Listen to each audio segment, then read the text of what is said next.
大家最想知嘅小米。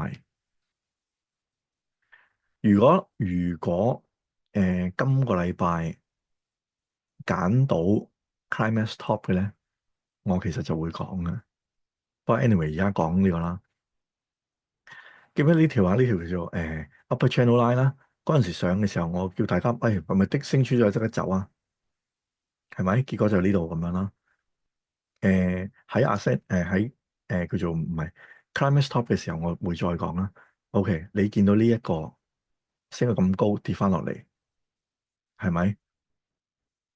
呢個結果嗱，我唔，所以點解我哋做一個係叫做中長線投資，唔係短線嘅咧？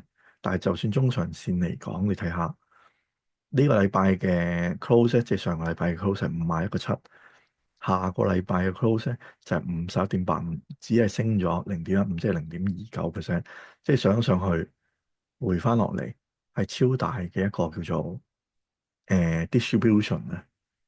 OK，咁我再講翻啦。如果有記得嘅咧，呢兩日啊個 volume 之大係前所未有嘅 unprecedented。嗱，我真係望下，你睇下呢度，呢一個係紅色嘅巴，即係呢度啊，係嘛？即係呢度啊。如果再嚟嘅就係呢度㗎啦，應該呢度係幾多啊？1.58B 啊，嗱，1.58B。OK，呢度咧，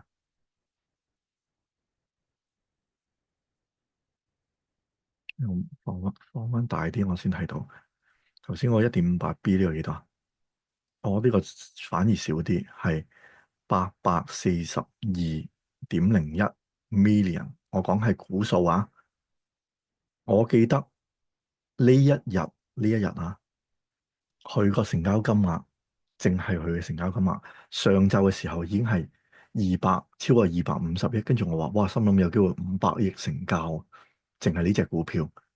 當個大市可能正常二三千億成交嘅時候，呢隻股票有500億成交，五百億成交，即係你諗下，成個股市裏邊有成2000幾個股票，其中四分一，四咪四分一，四分一或者1/8都係吹緊呢一隻。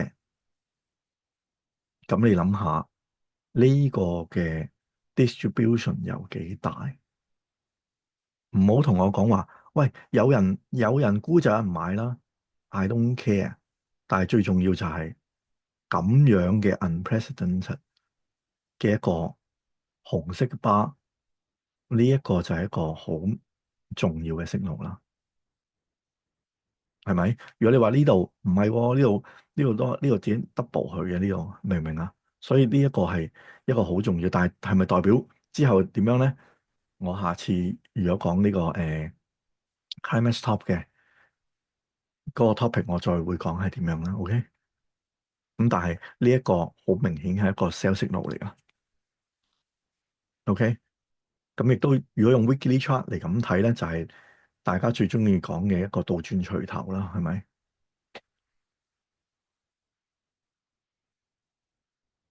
誒，所以應該差唔多講晒啦喎。嗱，呢一個係用個 weekly 嚟講啦，2.45B 呢度咧2.48，但係呢一個咧係嗰次最誇張跌嗰陣時，2021年3月喎，係嘛？